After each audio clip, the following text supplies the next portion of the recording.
Stardom. Okay, first things first.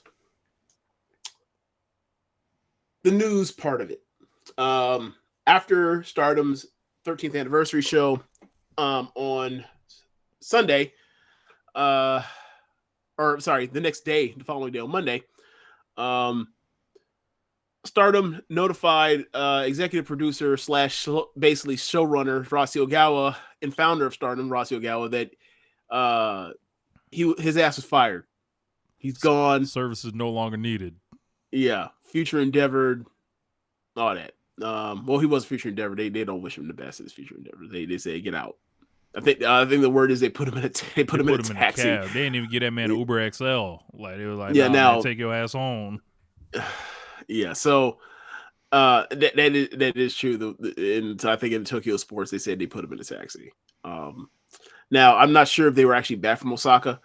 Osaka, you got to keep in mind, like that's in the middle of the country, and Tokyo's on eastern is on the Drive. east part of the country. Yeah, they might. Yeah, they were like, hey, you you leave and like you find the bullet train back to Tokyo on your own. uh, but yeah, Rossi founded the promotion and like he's gone now. Him and Mayu Iwatani are the only two people that have been with Stardom this entire juncture. Um, the thing that I would like to note is that like I heard about it and my first thought was, huh, so that's why they took the picture with everybody in the ring at the end of the show. Now, Stardom, only for certain shows they would put the entire roster in the ring and they take the like a group photo. But it was almost, but I don't recall there ever being a time, or there was very few times they ever had Rossy in there with them. So I just noticed that and I thought it was interesting. So it's like, oh, so they all knew. And the news comes out that um, because of the last, as we've covered Stardom over the last year or so, we've talked about how the schedule has increased from about 2 shows a week or about 10 shows a month to somewhere around 15 shows a month. Um, it had been kind of unsustainable for the wrestlers with the workload of having dealing with injuries. There was a huge rash of injuries in the back half of last year. There's a point where you think of their top 10 wrestlers, 6 of them were on a shelf all at one point at the same time. It was a time where like Tam was out, Mayu was out, Utami was out, Kamatani was out, Natsupoi was out, Starlight Kid was out. That kind of stinks. It's really a lot of talent, but still that hurts anyone. Um, so a lot of stuff came out as news came out. There's been less crazy stuff. At first, the news came out like, wait, is he in cahoots with WWE? Is he going? Is he a Fed? Is he a Fed double agent? That's been I that's been mean, I mean, what's the first three letters of Fedora? FED. You know that.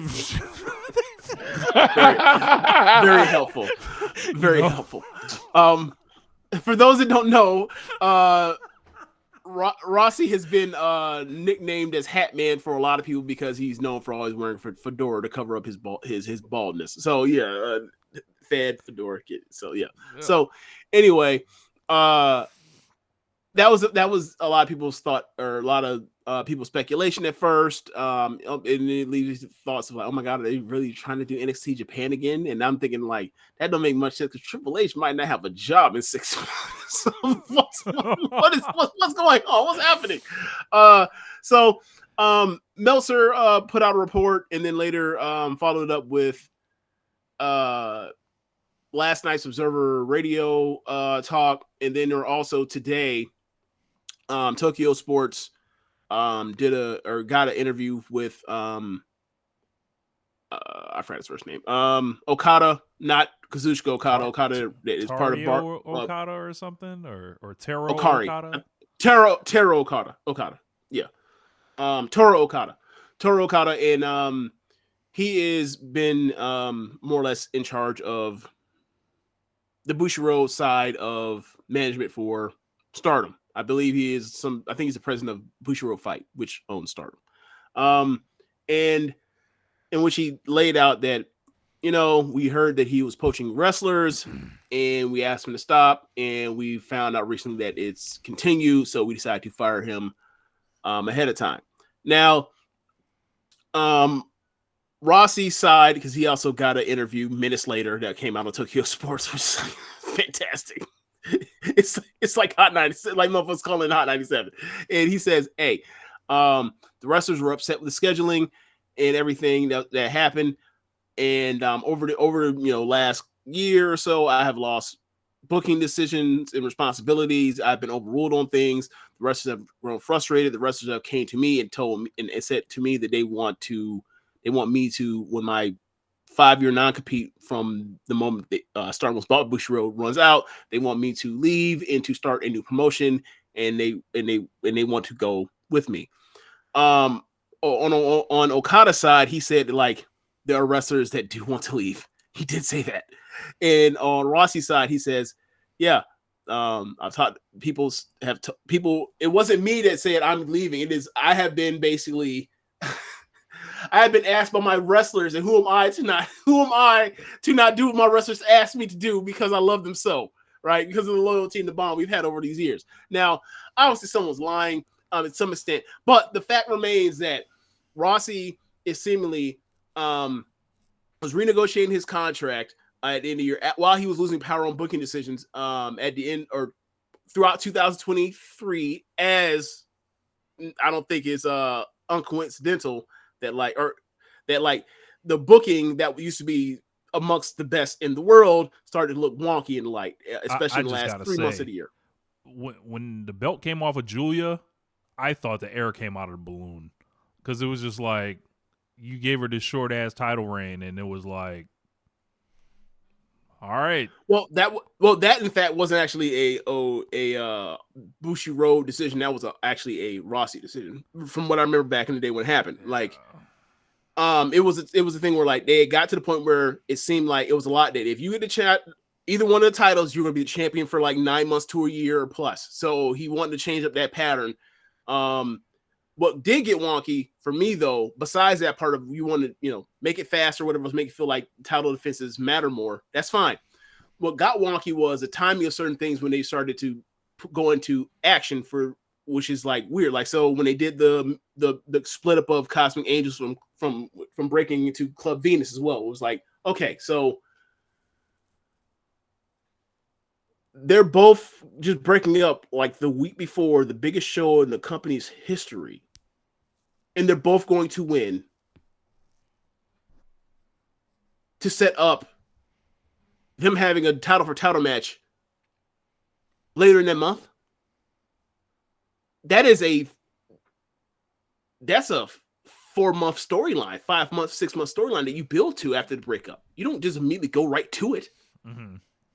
And then then Tam becomes double champion. Then a month later, or 2 weeks later, or however many weeks later, she loses the white belt into Mirai.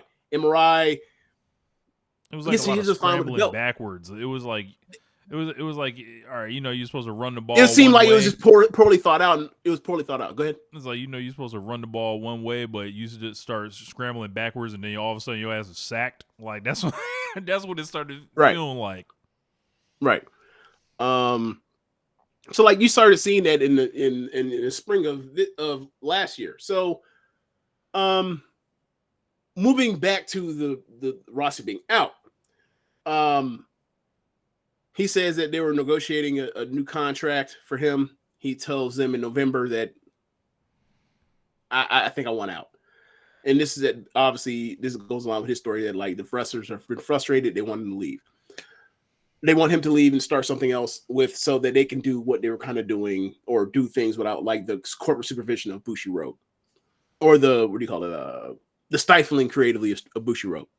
So, his contract was to end in March, I believe, and this show was on the 4th of February. They fired his ass before the contract runs out. So, and Meltzer reported that like that Bushiroad did come to some of the wrestlers that they thought were with him and in lockstep with him and threatened some type of legal action. Was scared some of them, but most of the wrestlers' contracts end in March this year. So there's going to be obviously a splitting of the roster between who stays Stardom, who goes to form whatever Rossy has up his sleeve in the future. But Rossy did say, "I am running a new promotion. I am leaving and starting something else new." And at first, Look, before I found out that, WWE like, for sure, is swirling around that shit too, like one way or another. Like, cause I'm like, where's Rossy getting his money from? Like, cause it seems I like mean, I can tell. I have ideas, right? Like, so you look at outdate model of Stardom World.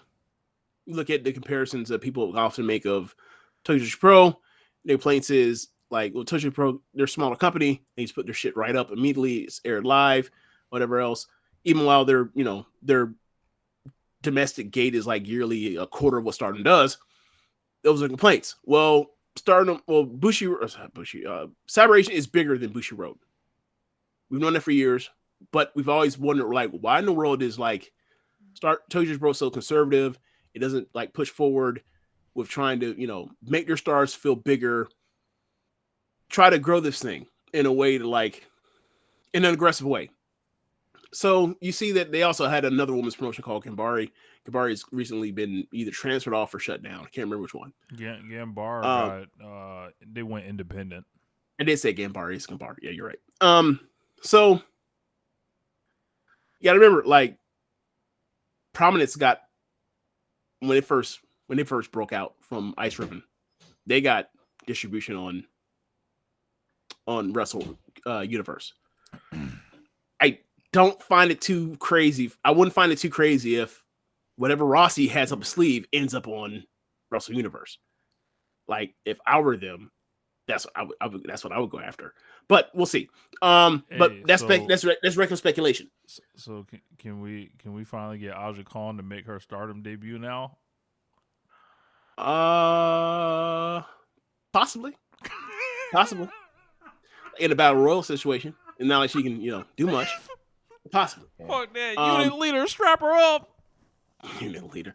So, uh, it's gonna be interesting to see what the fallout is from this, because obviously, the only two people for sure we know are not staying or is staying or is leaving. We know almost for sure Julie is leaving.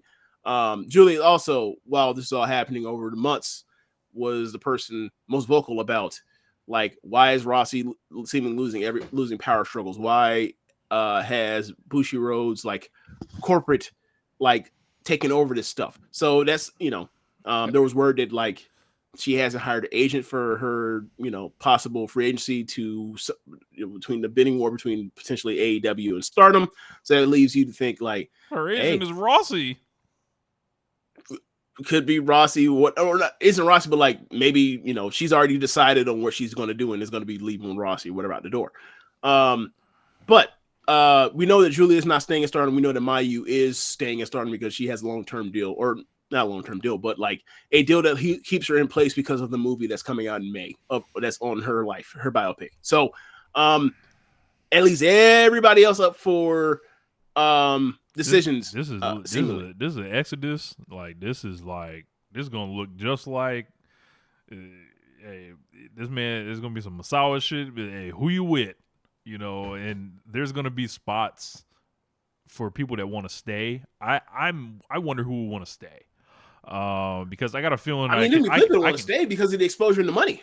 Yeah, I feel like I can pick some people that want to go. I feel like Momo Watanabe would want to go with Rossy. Well, so what I want to say on this is this, right? Before we get into the regular speculation, before I found out Rossy for sure was going to start running something else, I was like, oh, this ain't good, because this is an incredibly loaded roster. Is about to be fractured. It will not be the same again. And that kind of, given how bad the Joshi scene outside of Stardom and Tokyo Joshi Pro is, how dire the scene is, given the amount of talent that's still there, as far as opportunities and ways to make money without having to be a weekend warrior for this, I was like, oh, this stinks. This is like back to the dark ages after we had a little chance to get some shine for a bit. And Bushi But Road seemingly if Bushi Road is going to keep, go ahead. They've been as sloppy on the women's side as they've been on the men's side. Go ahead, elaborate. Oh, like the whole deal with like losing Okada and then Osprey like gone, like they're getting hit with the financial stuff and the office stuff seemingly. Yeah.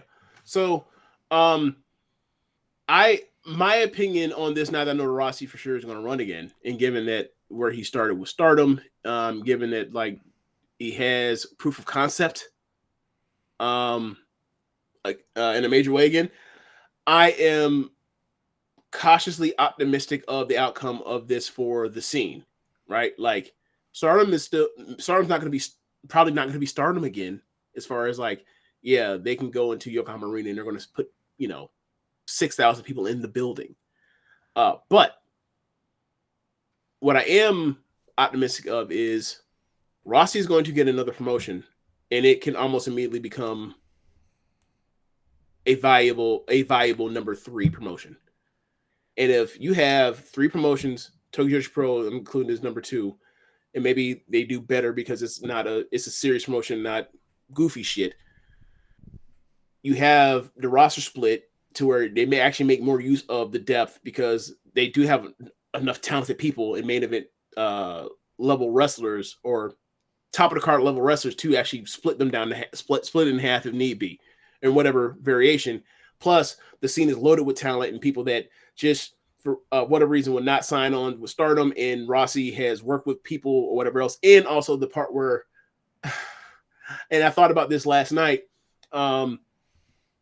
when Stardom was doing the New Blood shows, basically the Young Girl Showcase where they were bringing in people from all over the scene that were less than 3 years of experience to wrestle on these shows and get showcase matches in spots that they otherwise wouldn't have. Otherwise, just getting young girl duty, young lioness duty. I thought like, oh, this is like, this is Rossy's way to have a pipeline to young talent without having to train wrestlers himself, without having to have people train wrestle on his own dime. Well, in retrospect, it could have just been, I've wanted out of here for 2 years. And I'm going to make Bushy Road feel this way. But ultimately, like when I leave, all the people's connections are with me. All the young people are with me. So I have a head start. I have an inside track with all these people. And Bushi Road is not still going to be a year or two off on wanting some of these people anyway. So like people like Tomoka and her sister, for example, right? Probably in a spot. They can only fit her in to have stuff with Shuri here and there. But like on this new thing, Tomoka can get a spot. If depending on if she wants to do it or whatever else. You get my point. But like there's a bunch of talent all throughout the scene, left and right. There's always has been. And if there are, the one thing that I didn't like about Stardom when they were more or less monopolizing the scene, if you will, from a talent standpoint, was that like there are so many talented people, and when Tokyo Pro is they're a fun promotion, they're a goofy sports entertainment type promotion. There's not a second one that was like we can really have kick-ass wrestling matches and it can draw people in. And like seeing someone like Unagi's success on as a freelancer where she could run her own produced show, Cork and Hall. What do you think? What do you think Rossy can do with proof of concept, another backer, and also whatever percentage of the roster that he can get of the Stardom roster that were bigger stars than Unagi was?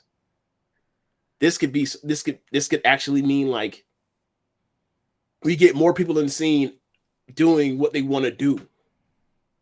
So I'm looking at it cautiously optimistic in a way that like when I first heard news, I was like, oh, this is all over. Like, no, this might actually be for the best. So and also like with the people leaving out of Stardom to go with Rossy, they're gonna have to hire more people and bring more people in too. So that ultimately the people that thought opportunities, like a Maya Yuki that thought like Julia's there, I don't want a job for her, don't want to do nothing. If she goes with Rossy, boom, I can finally get my big Maya versus Maya match, right? Just speculating, but I'm so what do you think about it, Rich? Now that I've laid out like kind of where it is now, what are you thinking about it? I think a lot of this stuff is backroom deals, politics, and like shit falling apart a lot sooner than we thought. And then it was like it makes 2023 illuminate a little bit more. for me. And I seeing the long term arc that I'm in it for is like Starlight Kid and Nazumi. I don't know how that's going to pay off, if that's going to pay off Right. at all anymore. Kind of sad about that. I was looking forward to seeing Sai Kamatani, like where she goes, Shuri, like how she if she wraps it up or whatever. I don't think she's retiring. But I feel like they're like WWE's involved somewhere in this. Obviously Dave was sitting on that story for a long time, working on it, and Paul Levesque was aware of all this, but somehow had not read the lawsuit. Yeah, look, you got to be on top of things 6,000 miles away. Yeah, in the building, nah, not so much. Yeah. But it's why just would you? it's just a why would reminder. you? It's just a reminder that it's like, yo, none of this shit is guaranteed. None of this shit is like set in stone. Kind of like I was talking about earlier, and then like the whole thing with I saw Tony Khan like going at Rossy and shit. I thought it was funny. And then I was gonna ask James about I thought that. it seemed like the Civil War was coming to light a little bit for me. I was always kind of confused about this thing, but I mean, if I wonder what he was told, like what made him jump off the aim fire, not ready aim fire, just aim fire. You want my guess? Yeah. He was always under the assumption that that Rossy didn't want to work with him, and that he was a person that actually had final say on calls. And then, like, over the years, we come to find out that like Rossy lost power, so he didn't have a say on this. And like the person that had the calls on Stardom and AEW was actually Hirata. And for some reason, Rocky and Tony Khan did not know that. Because that didn't come out until after Tony Khan tweeted that stuff. Yeah. So he might have been working on the assumption like this dude, like outside of taking in Megan Bain, has not wanted to work with me since like B. Priestley. What is going on? And it's like, and also, look, I don't know how much Tony Khan knows the history of. When Mariah May signed to AEW, Rossy sent out a real like kind of just funny tweet about it, where it was like, yeah, you went there, like it was like one of those. Yeah, so I think I lost my train of thought. What I was going to say. I was going to say, if I was Rossy and I was talking about women's wrestling and I watched AEW, I wouldn't want anyone to go there either. There's some of that. There's some of that. I'm just saying, like when we all thought that Rossy was a person that had all the power to decide who comes and goes, like some of that was like he's looking at the Tokyo Joshi Pro wrestlers over there, like Yuka from time to time or Ito, and it's like, I don't know if all our wrestlers were doing that, because like one, and also you look at like the story of like the Tokyo Joshi Pro wrestlers, like they all are like out the door. That would end up in getting in AEW. They're all out the door. It's like, I mean, obviously he can withstand that kind of loss of talent if like three of them decide to leave. But it's like, do you want to?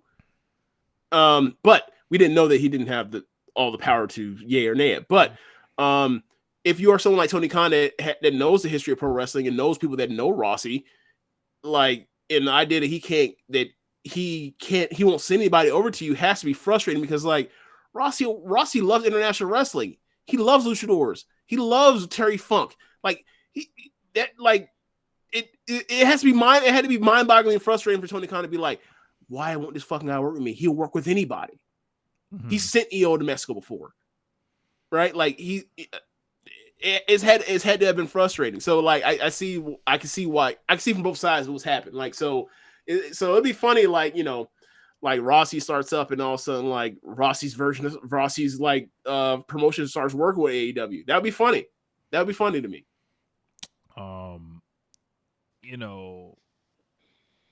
I just look at it and I always see they're mad. They sign somebody, they're mad. They don't want to sign somebody. There's like so many like tentacles of like this You're talking about like the fan Western shit. Joshi fandom Yeah. or the Western Joshi fandom that has nothing actually to do with the Yeah. promotions. Yeah, it's Yeah. I I don't know. yeah, I saw I was glad Tony Khan threw those grenades out just to kind of fuck Yeah. with them, but yeah, And that was also at the time when like people were hearing the stories, but like, oh, he's a Fed op, and people were like, wait, so he's Regal? He was Regal the I whole saw time? that. I saw that. Yeah. I was like, bro. So this is how it went last night. So I had went to sleep early for whatever reason, right? So like I wake up maybe like 1 o'clock or whatever in the middle of the night, and then I check my phone and I see all the stuff, the Rossy's out shit, but I don't get the first wave of like all the jokes or whatever. I get it after it's all cleared up or whatever. Okay. So I was kind of pissed. I wanted to, shake the stage a little bit, but you want to spread misinformation. yes, correct. Correct. I want to get some misinformation out there, and, Dude, it was one of those things. As a person that what I know about Stardom is from James' recommendation and listening to James. I'm very much an outsider. So when the tweets started going out, I didn't jump in it. I'm one of those people. If I don't know shit, I don't say shit. So I didn't know shit, so I didn't say shit. I was like, I knew I was gonna be on the show. I was like, oh, okay, I got some questions for James, but he pretty much addressed most of them already. But I was just like, I'm watching this, and I'm like, and and the only thing I had to compare, because he created the company, I'm like, this is like McMahon selling, and I know there's the other part of McMahon minus the sexual impropriety.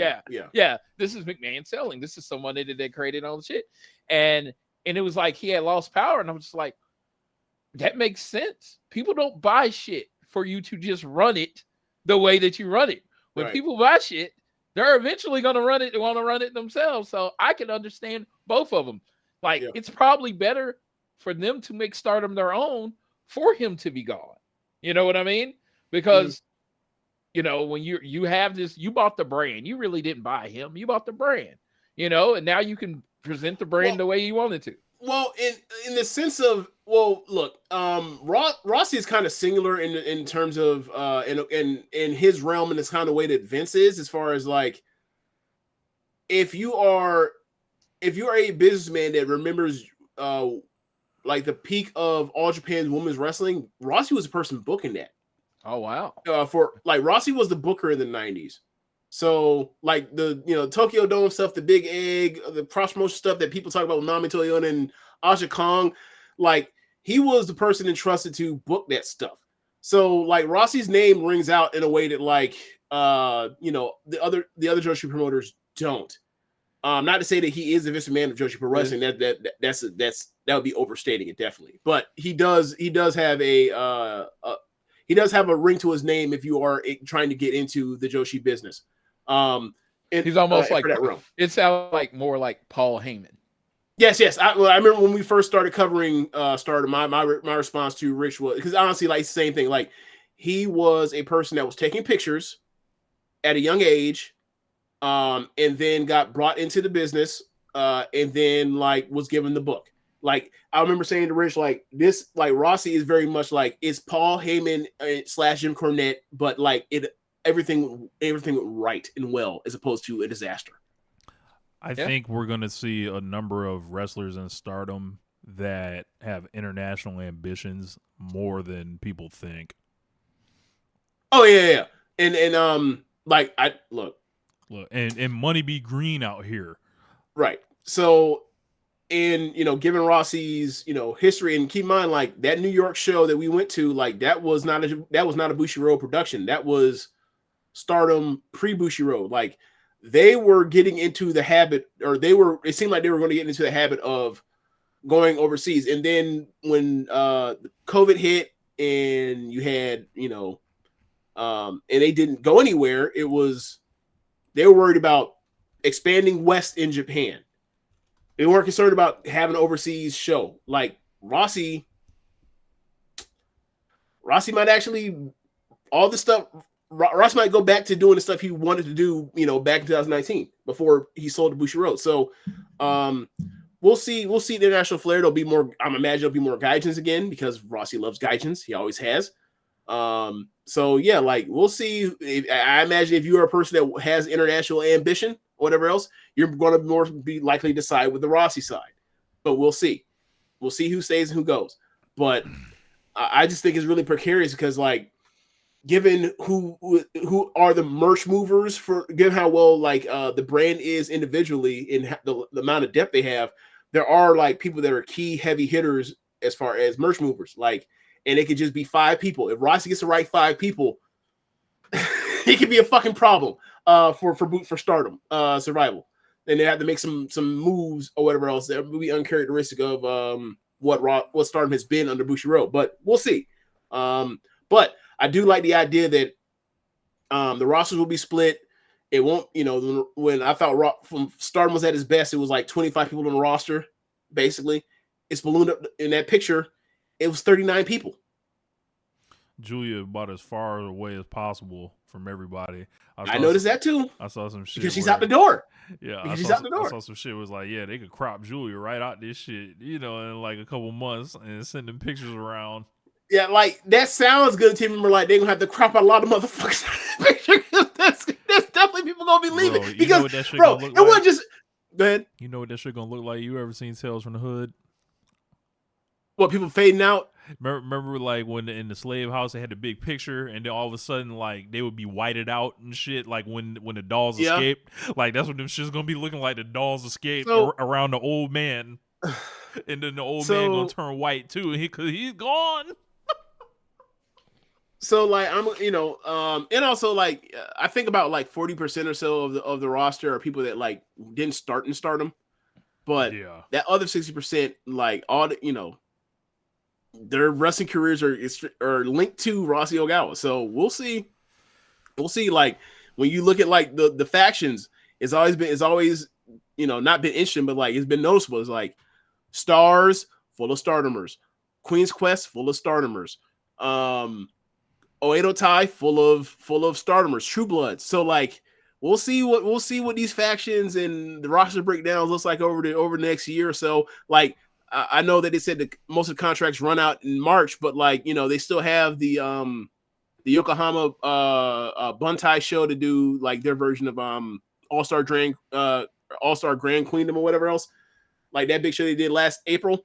So like I think it'll be more like they'll be agreed upon. Our end date is actually that'll be the real series finale, but that picture definitely was gonna be one to remember, like that they took the other night. I just wonder which way it's gonna break down. Like, who's the Sandman of the group? Like the guy that Sandman only worked when Paul Heyman was booking. Any other time he was presented, no one cared about him. So who is the only person that only works when Rossy's booking her and is probably going to have a prior time anywhere else? So what? Okay, so this is how I'm going to tell you. Like Rossy's booking philosophy, and it's quoted somewhere, it's been noted, and then like he has a quote. His booking philosophy more or less is, what do y'all want to do? Oh, like, okay. I'll pick my stars. I'll pick the stars, whatever else at the top because of experience, locker room leadership, merchandise sales, or whatever else. And then like the wrestlers, y'all can do what do y'all want to do? And okay, y'all want to do that. More times than not, he agrees to it, and then he just tries to organize it to make it make sense in the booking as far as timing stuff out. That's kind of that's been his label, his kind of like so players coach. His players coach, road to success philosophy or whatever else. And the quote is like, believe in your wrestlers. That's the translated version of believe in your wrestlers. So that's a lot of why people, I believe it's easy to believe if you're someone that knows that you're easy for you to believe that like this is why like his relationship with some of these wrestlers over the years is so strong, like with Kyrie, with Nanai over the years. Nanai, first red belt champion, just recently came back in the last year or so to do like part-time work. Kyrie, of course, her. It's just like gave them their break. Let them do, believe them, let them become stars, right? So yeah, like I just I'm interested to see where this all goes. And I think if this can be sustainable, this is good for the good because like you'll get more people. We have a split split up rosters, and people being able to, kind of break through in a way they wouldn't have because it's so stacked up. We have Micah on top as champion right now, but before then she seemed like she was doomed to being a bridesmaid. Like, it might be a spot for Hazuki to break through. You see what her title run looks like for a someone like Momo at the top, right? As you mentioned, on being able to leave, that sort of thing, like, or possibly leaving. So yeah, we'll see. I feel like Suzuki is going to be the long-term Stardom answer. I mean, if I would stay in Stardom, I was her. I would stay. Yeah. But who knows what her allegiances are to Julia, her relationship, and the pool that is. We'll see. But if I spent that whole year there, and that's what it ended up with like for me, I don't think I want any more of the Rossy Ogawa booking for a while. I think I want to try my luck with another booker. Azumi and Starlight Kid need to stay together, but Starlight Kid not in Stardom. What the fuck would that even be? That shit wouldn't make no sense. Are you asking me should she keep the gimmick? Yeah. Should she legally have to change her name out of Starlight? You gotta unmask. You gotta leave. We need to have Starlight Kid 2 over here. Just like Tiger Mask. You need to leave a gimmick behind. Oh my god. We can put one of them 11-year-olds under a Starlight Kid 2 and start training them up. Tekla, I think she's on the first thing smoking out of here. And I think she's going to AEW. What else? I'm looking forward to someone Megan like Bayne. Lady C. Like, I think she's gonna probably follow her vets. So like that would mostly be like people like Tam and like Micah, for example.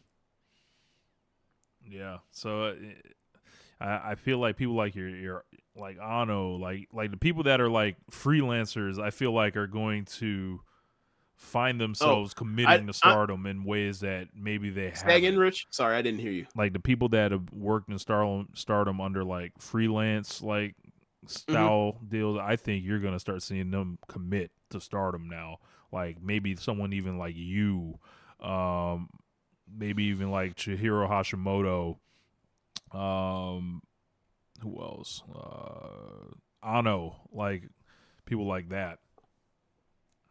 See, that's the thing though. Like, I kind of feel like Ano was on one of those things where it's like similar to Shuri, similar to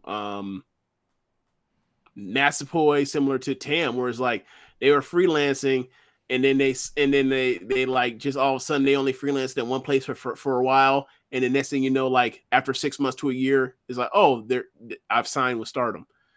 Like Mina did that too, just like Natsupoi did when they both left Tokyo Joshi Pro, where it's like Unagi did too.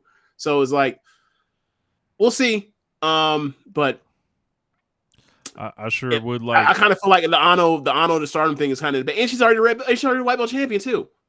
I sure would like Hikaru Shida to make a phone call to her friend, and see if she wants to come kick it for a little bit. Selfishly, did you see Shuri? Speaking of, because you're talking about Shuri, have you seen Shuri's like tweet about that? A tweet. Yes, I saw the interview. I did. Okay, so like, because that tweet, it definitely sounds like she wants to wrestle internationally. And if you want to wrestle internationally, I don't think you're staying in Bushiroad, given the history of what we've seen with them in Stardom in the last 4 years. Let's get it popping. Oh, so Zakamaki, because I had the chat down. He said Tam, SOK, Azumi, Julia, and I think Utami have been their big merch movers. From what I remember, it was the biggest ones were the former Stars trio of Tam, Mayu, and Starlight Kid, and then other people that sold merch recently, like at a high level, have been Natsupoi and Mina. And it was Unagi until Unagi left. Unagi called Rossy a freelancer. I saw that shit. I was screaming. Yeah, he said, so you now in your Gan period too. So Floyd, Unagi is a former wrestler in Cosmic Angels, along with like Tam and we don't know why she is no longer with Stardom, but there is speculation that she was fired / she hit the bricks on her own, and word is she had heat with the current champion. What the heat was, we are not sure. Or there was some talk of like this. She made some tweet that like made Micah mad, but like, yeah, she was kind of let go. And at the time when she was let go, like the rest of the members of Cosmic Angels were like, yo, she's on a like excursion type of thing, right? Well, that ass ain't came back yet. So it's been over a year. And she's been wrestling all throughout the show she's seen outside of Stardom. She's been like a one-woman army, like being everywhere, and like she's a champion in an American you know what she's kind of like? She's kind of like Matt Cardona a little bit, like the way she like goes around to each place. She loses more than Cardona, but she throws on produce shows too, which actually draw. So she's like a step up from Cardona, like in that case. But yeah, like it's just funny because like, so she said I'm in a Gan period, and Gan is like this noise she makes or whatever else, and like she said it like literally hours after that tweet came out, that release came out, just started was fired. Rossy's like, I guess you in your Gan period too. I'm like, God damn, that was funny. Now, like, I don't know, you know, what the situation was for her, Rossy, but she might look, given what she's done. If I was Ross, I'd be trying to sign her, but I was trying to sign her to this situation. Yeah. Because like she's done this whole thing while like doing this whole freelancing and Joshi, while like not being a top star, like as far as protection, like she loses all the time. Mm-hmm. So like, yeah, we can do this. You know, you were money mint in Stardom. And remember, Rossy also wanted to push her to get to the semifinals of the 2022 Cinderella tournament, but they were overruled him at the time for Nassau. There's also somebody that works on their English quite often that I think we should be talking about. The Mina. Oh yeah, Mina wants to work overseas. Yeah, I mean she came over here 2 years ago for the night or the New York shows for Joshi for New Japan. Start putting Mariah and Mina back together. People will not know how to act.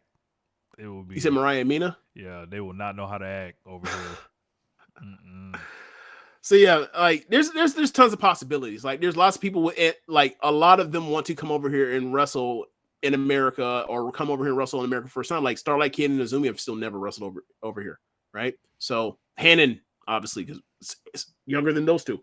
So I don't think Suzu has. No, maybe she has. Maybe she did a tour, and I think she did a tour where like did some hardcore shit with like Yamashita. But yeah, like we'll see. It'll be interesting, and we'll cover it when it happens because like there will be dominoes on this, and it will be interesting to see like who affiliate or who left with who or who stayed, and trying to figure out why.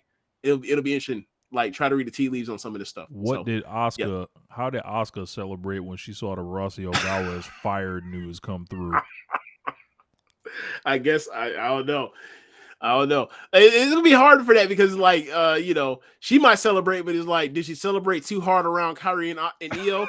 Because you know, who knows? Bro, or did she only celebrate with like Dakota? Because apparently, like Dakota and Rossy had heat back in the day too, or something. Hikaru Shida, you know, how did she celebrate? You know, I don't know. Maybe she called Tsukasa and was like, we found they probably like they may have cried to like Triple H and Shawn cried after they won that match in Australia against Undertaker. It's like, we finally won. Y'all never beat it. That wasn't WrestleMania. Beat him in a stadium. But yeah, like yeah, I think all this shit is connected in a way. Like, and yeah, dude, it's gonna be I gotta